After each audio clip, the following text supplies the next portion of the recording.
God is the only being that creates, which makes his kingship unique. It says the earth is the Lord's and all its fullness, the world and those who dwell therein.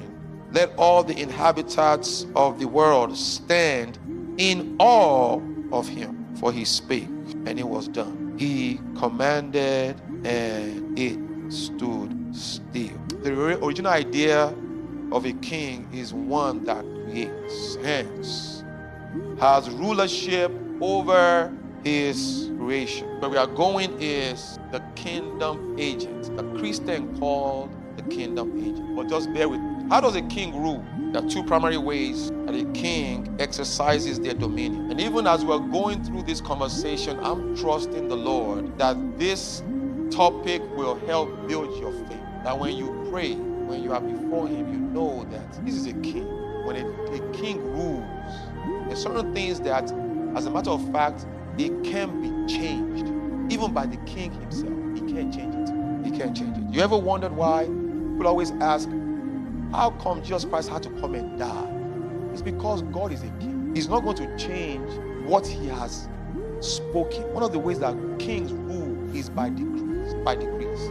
You know, the nation of Israel had about 42 kings in the Old Testament. When you start going through the book of the Kings, starting from Samuel chapter 1, from Saul, all the kings that were mentioned in the Bible, and all the stories that you have read about kings, is God. You know, I said last week that life is a metaphor. God is trying to tell a story how kings rule.